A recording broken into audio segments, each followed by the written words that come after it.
I have a Rode PodMic USB with the official boom arm. I wouldn't switch from this boom arm because it's quality. My old one made noises when I moved it, and the springs that braced it made it sound like a reverb unit. So I love this Rode kit, but I wanted to replace the Rode logo with a custom one. I did find some videos about this, but they use a trick where you use tape to cover up the arm, and then you apply your logo to the tape. That can kind of work, but mostly that's if you've got the black option. I've got the blue version, so I'm not going to find tape that's going to match this color. So I've got a less sketchy way to do it. I'm going to show you how I safely removed the original logo, which is a heat transfer. I'm then going to add my own heat transfer in its place. So we're going to start with the removal. This is heat transfer vinyl remover for fabrics. It's sometimes called clothing printer remover. This is going to eat the glue, and the heat transfer is going to pop right off. It's around $10, £10, €10, and that's enough for several applications. It comes with a couple of tools as well as the bottle of stuff. There are no scary labels on this bottle, but probably you shouldn't drink it or get it in your eyes.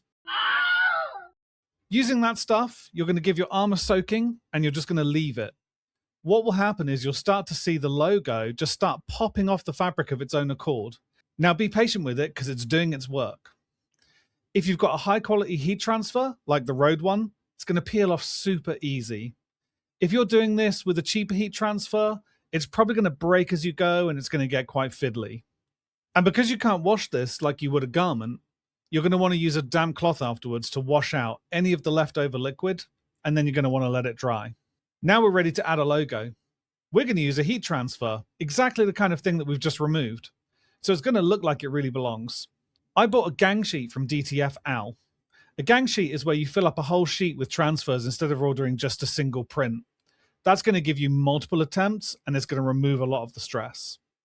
DTF Owl send a practice sheet of their own, but I recommend practicing with your own custom design because then you're going to spot where you've got like a tricky area, maybe where the transfer is thin or where it doesn't pop off like you would expect. What you're going to learn through that practice are two things. It's really tricky to keep everything still when you're applying the heat. And if you're dealing with something squishy or that moves, that makes it harder. So you can make your life way easier than I did by doing this on a hard, flat surface and by temporarily taping the transfer whilst you're doing it. The next section involves heat, so be very careful and get adult supervision if you need it. The heat that you apply is going to melt the glue on the back of the heat transfer, and it's also going to make it pop off the sheet that it was delivered on. The transfer is on the back of the sheet, so when you hold it up, everything should look the right way around as you look at it. Otherwise, you're going to accidentally glue it to your iron. Apply the heat and the pressure and make sure you're hitting all of the edges. And you'll notice that it all pops right off. And there you have it. You've got yourself a custom logo on your boom arm like it was supposed to be there for all time. Thanks for watching.